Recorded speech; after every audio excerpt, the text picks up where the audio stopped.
Hey guys and gals, Brian's Garage here. I'm sitting in something that was a total kind of spur of the moment decision. A lot of you have seen my previous videos. I love the Alpha platform by GM, specifically the 6th gen Camaros. So yeah, that's literally what I'm sitting in right now. I had a nice 1990 C4 Corvette, beautiful yellow, ended up selling the car. I had to have a 24 Camaro. They only made 12,800 24s, like, ever. And that's the lowest production year Camaro, like, in history. Even lower than 2001, which I think was like 29,000 units or something like that. So yeah, a lot of people don't even know that there was a 24 Camaro. A lot of people I run into out in the world, car shows, say, yeah, I thought 23 was the last year. There's a lot of YouTube videos that say exactly that 23 was the last year. But anyway, let's get to it here. I did end up getting it. They did mark the 24s up quite a bit.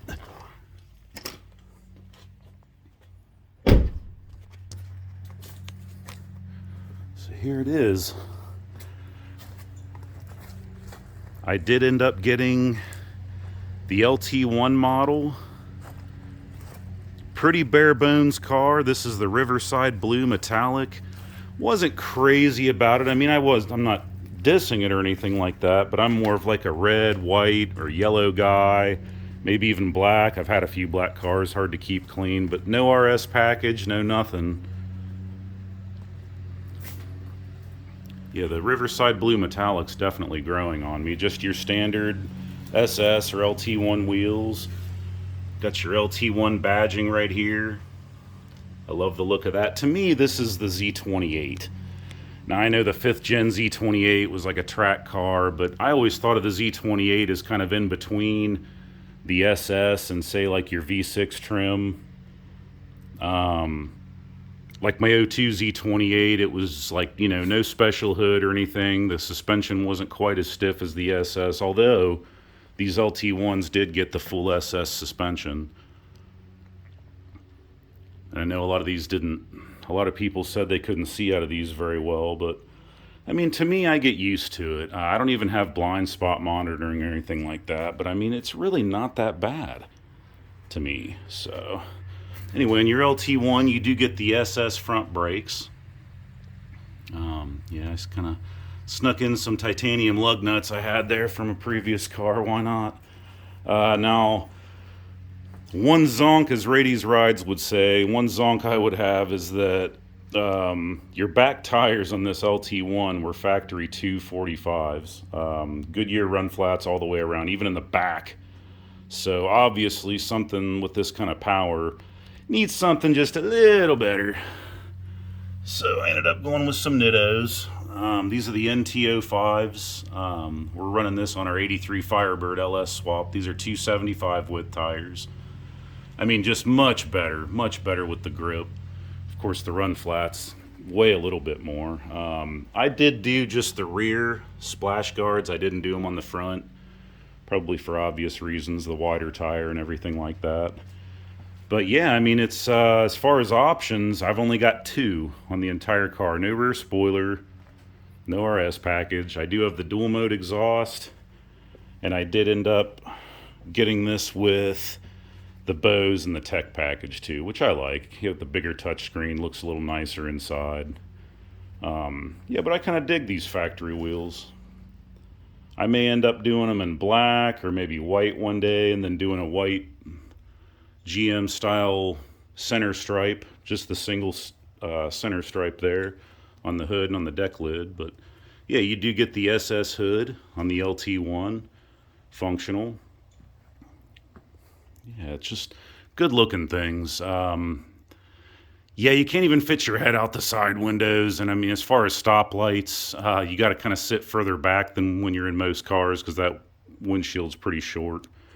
But I mean, you know, all in all, the car's positives just get way over the negatives, which there are very few negatives to this car.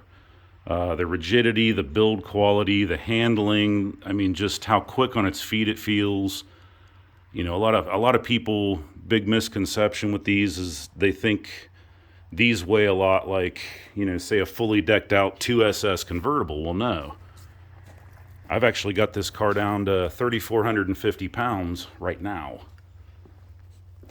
I'm not going to give up all my secrets, but anyway, yeah, I've got like a, you know, just a EMP seat delete kit back here.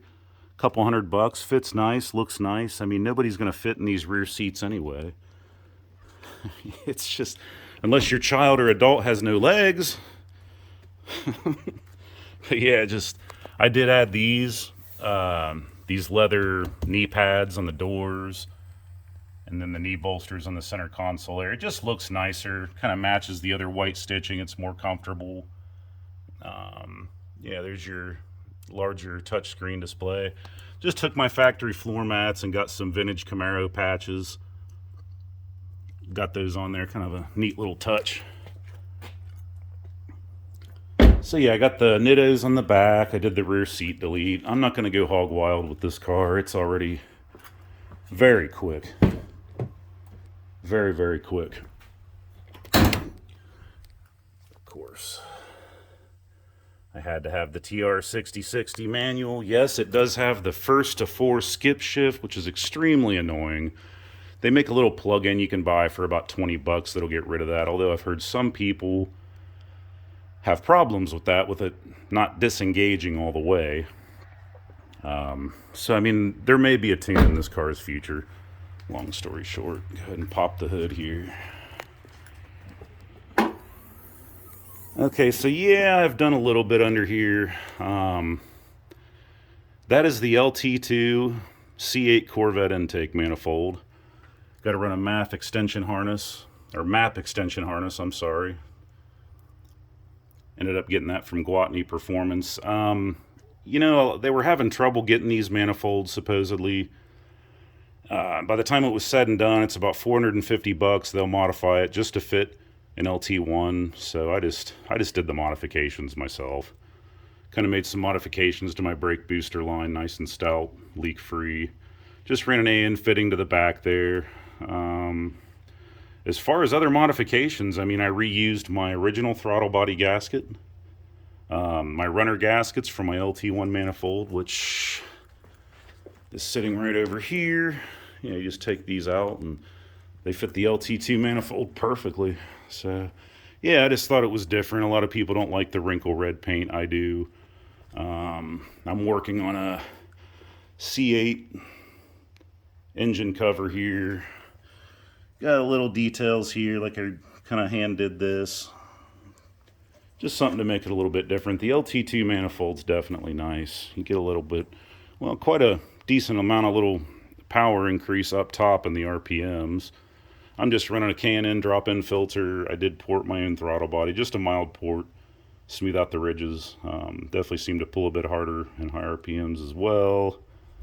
So yeah, I mean, that's about it as far as modifications I've done. I may open these up a little bit further and Dremel these out, make that look pretty, just to let a little more heat escape. I'm not going to drive this every day. I'm going to be making like a red, white, and blue, carve out some aluminum pieces here and silicone it on, get the Camaro emblem thing going. A lot of people don't know these hoods on all 6th gen Camaros are aluminum. So, I mean, if you want to go carbon fiber, you may save a little bit, but you're not going to save much. This hood's already pretty light. I've had a couple of them off. So, yeah. So, yeah, I mean, I had to jump on it. No real news of a 7th gen Camaro coming out yet, unfortunately. Depending on how things go, government-wise, you know, they may be hybrids next, which I hope not. And I'm not knocking them. I'm into the gasoline power cars. I mean, to each their own. There are some sweet electric cars out there. The Corvette E-Ray is a hybrid, and it is quick. I believe it's quicker, a little bit quicker than the Z06, up to a certain speed. So, I mean, that's impressive on its own. So, yeah. And I'm sorry it's taken so long to make another video, folks, for those of you who watch. I've had all kind of projects going on, working on this Chevy Avalanche. It's an '07, needs a few things. Oil pressure sensor, I've detailed it. Just a slew of other things. Touched up the paint, restored the headlights. The daughter's car, a couple little things to do there. My missus, she has a few little things she needs done on hers. I'm almost done. But anyway, yeah, my apologies, folks. Believe me, I just didn't mean it to take 2 months to make another video. So yeah, inside the cabin here, you got your frameless mirror. Like, this is a pretty stripped down Camaro. Just the cloth seats. You do have your mode selector. On the LT1, you don't have track mode. You do have sport mode, but for me it's plenty. The one thing I'm not crazy about is an electronic parking brake. I would love to have a manual parking brake. Just less things that can go wrong. But anyway, got an LT1 emblem coming from 13G Fab. If any of you are wondering, you can get a nice, like kind of how the SS has it here from the factory. They make a nice LT1 emblem I got in blue. But yeah. But with the manual, you do have the rev match. I love that. But yeah, pretty standard in here. Not much to say. I mean, it's not a bad looking interior, honestly. I really like it. Now, I was going to get a 2024 Mustang. I even had one ordered, but I thought, well, the only thing I could really afford was, say, like a base GT.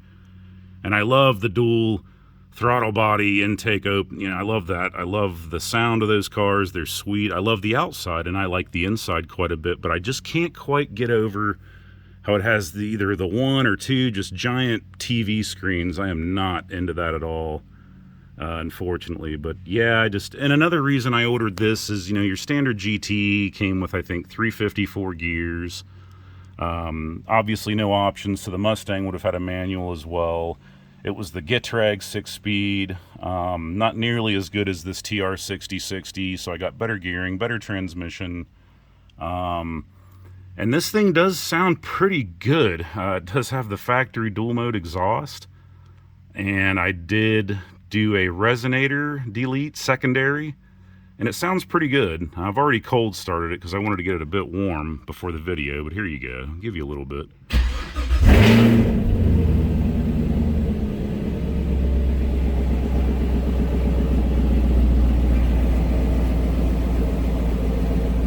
So I'm in the garage here, backed up pretty close to the wall. Should be able to hear it.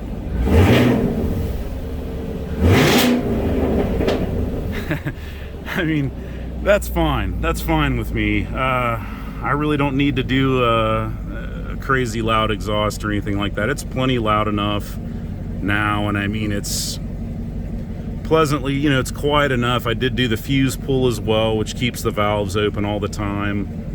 So, I mean, yeah, it sounds great to me. No complaints. Okay. Bear with me here, folks. Sorry. Good, and get a decent camera view here for you.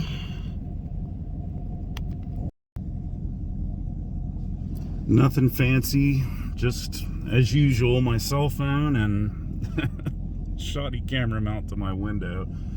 So, yeah, I want to get this video out here. It's been a while since I've even made one, so yeah, let's take a little ride here.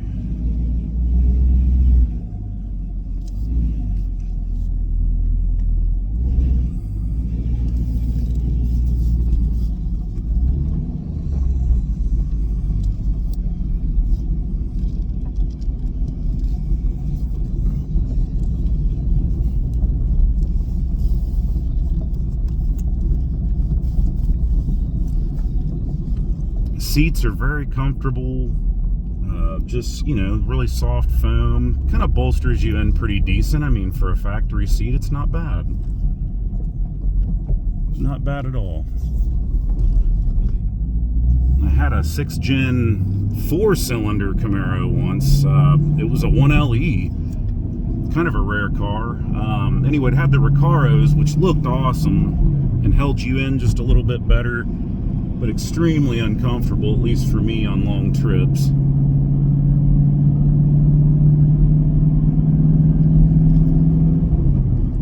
A lot of people don't know in these as well, the power seat, on the driver's side at least, it does go up and down. So, I mean, I'm 6'2". I've got plenty of headroom in this car. I very comfortable, plenty of leg room. The seat goes up pretty far, you know, for shorter drivers. I think just people about any height could enjoy this. It'll go up, down, tilt forward, backwards. Now, my last LT1 video, some of you may have seen, it was my white one. That car was tuned on ethanol, and I haven't got this tuned yet. With that LT2 manifold, I may.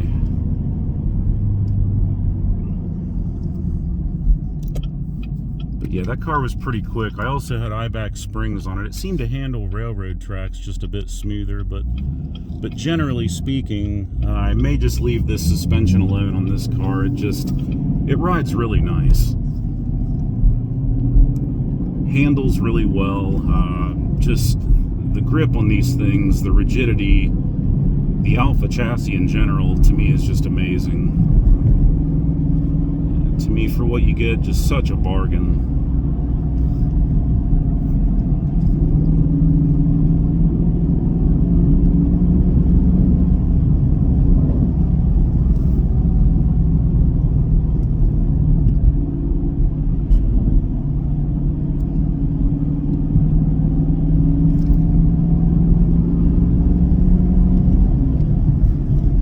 I mean, and you're talking about a car here, you know, with 455 horsepower, 455 foot-pounds of torque from the factory. And I mean, I average 19, 20 miles to the gallon in the city, and I do a little bit of spirited driving, nothing crazy on the street, but with a stick shift, and then on the freeway, I get about 28 or 29 consistently. There's even been times I've got into the low 30s. On flat surfaces, on freeways and such. I mean, to me, that's amazing, the technology and everything like that. How far gasoline engines have come. And this one, I mean, unless it's in eco mode, it will not go into 4-cylinder modes. I mean, that's running on 8 cylinders all the time, folks. That's pretty good. Oh, that exhaust. The dual mode exhaust, I used to think, you know, I'll just add my own one day and save the money, but now that I've had this a while, I'd say it's well worth it. Got our rev match on. I'm not going to take this turn too hard because this camera will go flying into the carpet, into the floorboard. But it handles really well. The 275 width in the back definitely helped.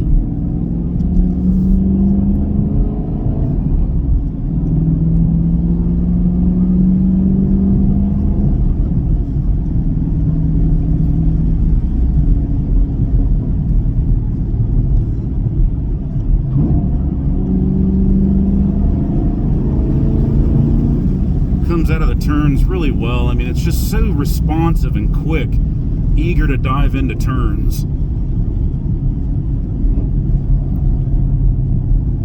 So the LT1 won't come with some, say, like the diff cooler, extra radiators for cooling. I mean, if you're going to track a car, I'd recommend the SS over this, although you could modify this.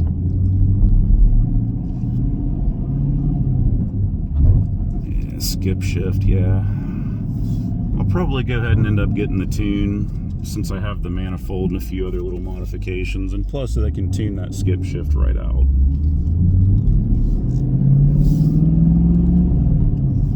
Flat bottom steering wheel in the Camaro is kind of nice.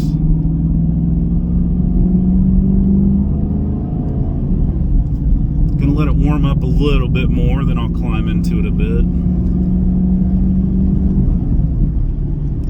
So yeah, 4th gear right now.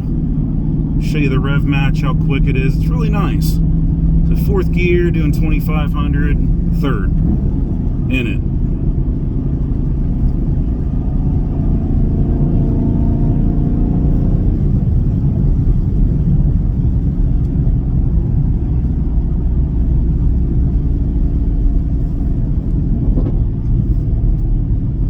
Obviously, this car isn't stock. It runs a bit better than stock. It's probably about 100 pounds less than stock now, 75 to 100 pounds with with the things I've done. There's some things that I'm not showing that I've done. Yeah, I'd say it's putting out a good bit more horsepower than stock as well. So it runs great. I mean, I was used to a C4 Corvette there, and mine was probably putting out about 260, 270 with the things I had done. And you climb into something like this, it's just on a different planet as far as speed. Of course, it's a lot newer. You know, the build technology and everything like that's just so much better. But I mean, as far as even newer cars, I mean, I just had a GR Corolla, and this feels every bit as well built, if not a little better in some areas. Even I heard squeaks in that interior and everything else. I don't hear anything like that in this. Just not a sound.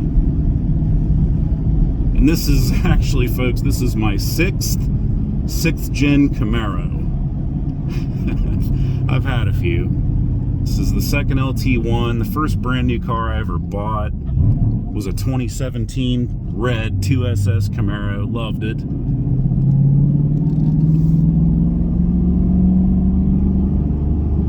Check over the hill here.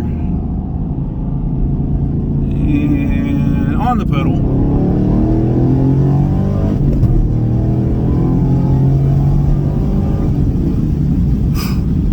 Yeah.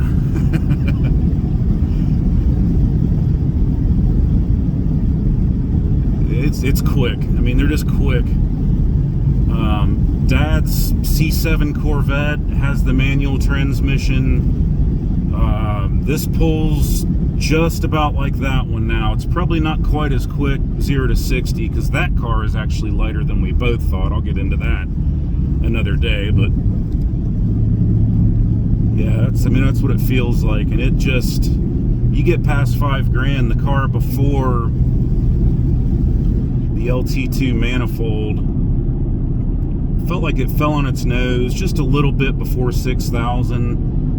And now, I mean, I think I just took it to 61, 62. It felt like it was pulling harder there than it was, you know, say at 5,500 now.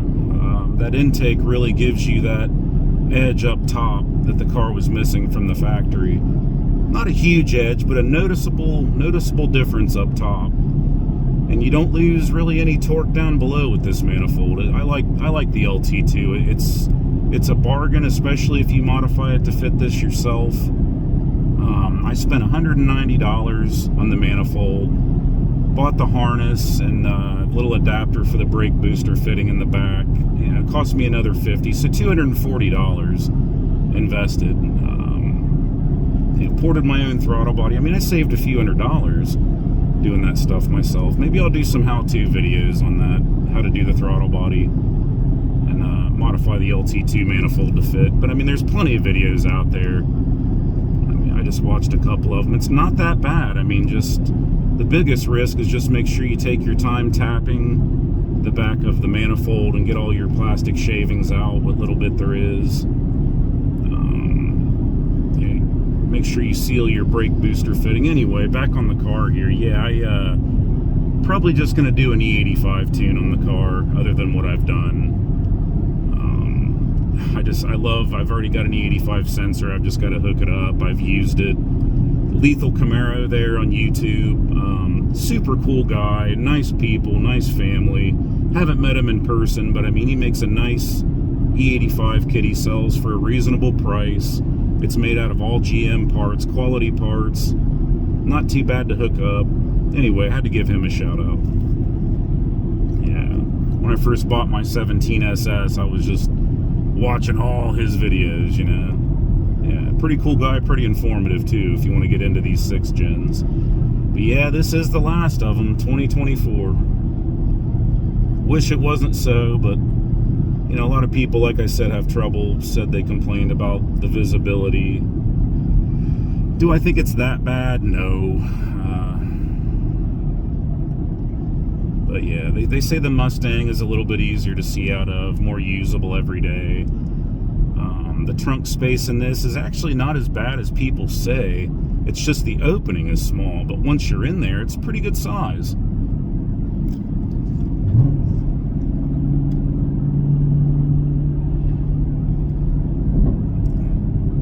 know if you can hear it on camera, but the way the exhaust cackles at you when you let off of it really sounds nice. Let's see if I can get it.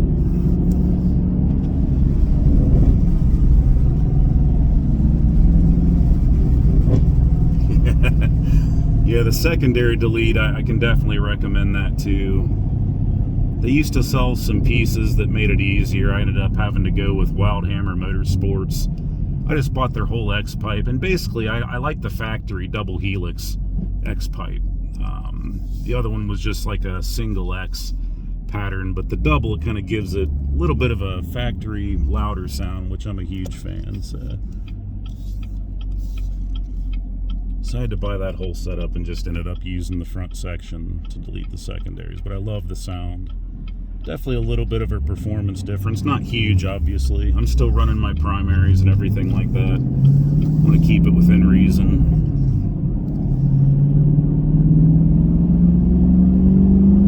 So here's 3,500.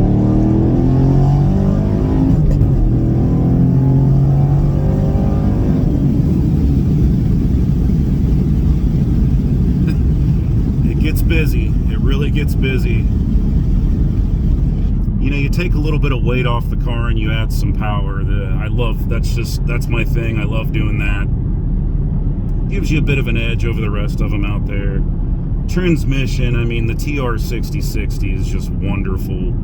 Just shifts so smooth, the positive engagement. I don't have a short throw or anything like that. I mean, this is pretty short for me. I mean, I'm used to driving old school stuff like a 78 Trans Am or something like that. It's just a shifter throw for days. But yeah, the clutch is nice and soft. I mean, if you're going to learn a stick shift on a car, this would be a good one to learn on.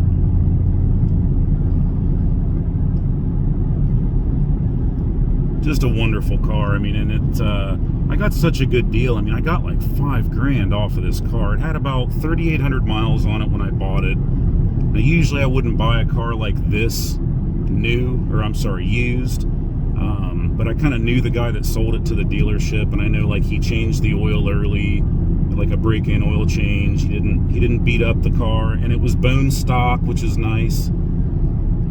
Besides, I kind of enjoy like a blank canvas, you know, a blank palette, just to modify what I want, how I want. Probably lessens the chance that it's been abused too if it's stock. So yeah, thanks y'all for being patient with me, and geez, you know, I never thought I'd have the subscribers that I do. I'm really honored. I'm really appreciative. Really cool. Thank you, all of you. To my oldest subscribers and my newest ones. I love talking with you guys and talking cars. A lot of you are just like me, you like all kinds of different things. I mean, I came from a GR Corolla to this, and back and forth. I mean, I've had the old Datsuns. Turn here, folks. Gotta slow it way down. Would do a first gear launch, but I'm really trying to take care of this thing. But these Nittos, huge difference from the 245 all seasons.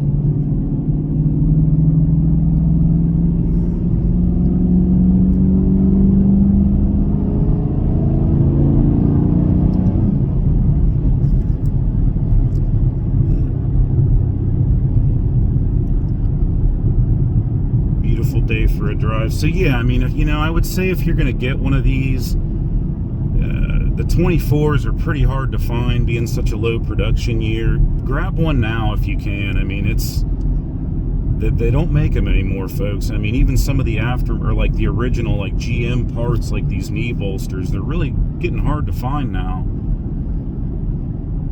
But I mean, they made the 6th gen from 2016 to 2024. They're still out there.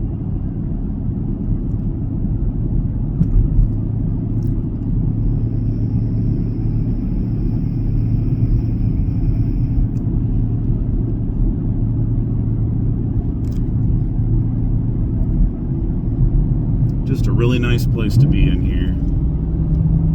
It's such a pleasure to drive. I mean, it rides nice for how well it handles. It really does.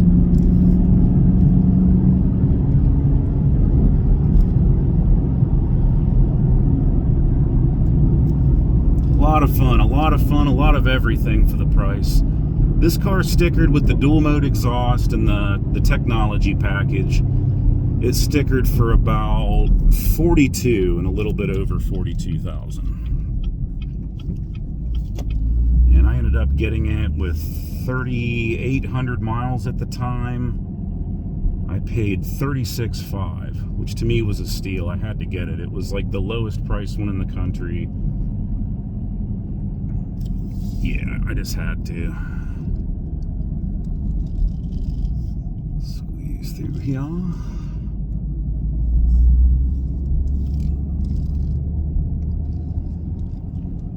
So yeah, right now I've got it in sport mode. You can go into touring mode. I don't put it in eco mode because I'm unsure whether these run on 4 cylinders in eco mode with a manual. My understanding was that with a manual, it's never activated. But I've also heard on forums that in eco mode with the stick shift, on the freeway, it'll go into 4-cylinder mode. I'm not sure. Somebody chime in on that if you know for sure. I'd appreciate it. And feel free to comment, folks. I mean, tell me what you think. I know this isn't the SS, but I mean, to me, the LT1 is still such a bargain.